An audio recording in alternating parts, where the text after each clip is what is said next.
On the surface, everything looks calm. Diplomatic calls, polite statements, and promises of regional stability.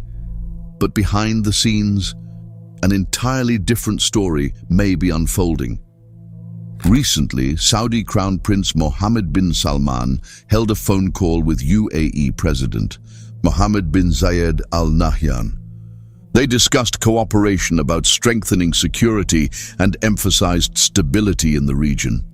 To the public all around the world, and specifically to the citizens of the Middle East, it sounded reassuring. Two powerful leaders working together for peace.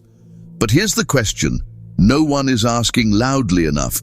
Is this reality or just a carefully crafted image, an attempt to fool the public? Because at the very same time, explosive claims started surfacing. According to statements from Benjamin Netanyahu's office, there was a secret wartime meeting, a meeting that allegedly took place in the UAE between Netanyahu and MBZ. A meeting he described as a historic breakthrough, and a meeting focused on military coordination and strategic cooperation. Soon after this tweet from Netanyahu's office went viral, the UAE responded in a denial manner. They denied everything and said no such visit happened, no secret meeting, no hidden arrangements. Think about this carefully. On one side, there is a claim of secret, high-level wartime coordination, and on the other side, a complete denial. Both cannot be true at the same time. Israel doesn't have the reputation of speaking the truth, but neither does the UAE. Who knows why Israel decided to reveal this meeting to the world in the first place? And how can an official account say so confidently on the UAE's face that a secret meeting did take place?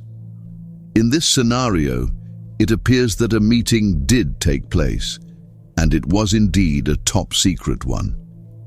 However, Israel appears to have double-crossed the UAE by leaking information about the meeting to the public, which could lead to trouble for the UAE and spark a dispute among all the Arab nations. The UAE is denying the allegations, as agreeing to a meeting with Netanyahu would reveal its true allegiance to Israel in front of everyone.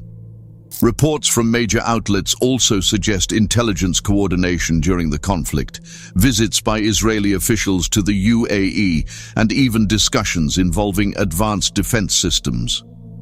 There were also claims, unconfirmed but widely discussed, that Gulf countries may have played roles in military actions during the conflict with Iran. Publicly, these Gulf nations speak about unity, peace, and stability. However, according to these reports, there may be strategic alignments occurring out of public view. It's well known that the UAE's relationship with Israel is open under the framework of the Abraham Accords. And that's true. The UAE has even aided Israel in its efforts against Palestine. Its hands are drenched in Sudanese blood. So if we focus solely on the UAE, it is clear that the country has long abandoned regional stability and security. Saudi Arabia's image, on the other hand, is mixed. It has grievances against Iran, has not completely abandoned the Palestinian cause, has not overtly partnered with Israel, and has not condemned it as the Ummah expected. So, when we hear of calls between MBS and MBZ, we can't expect them to actually do anything to restore peace in the region.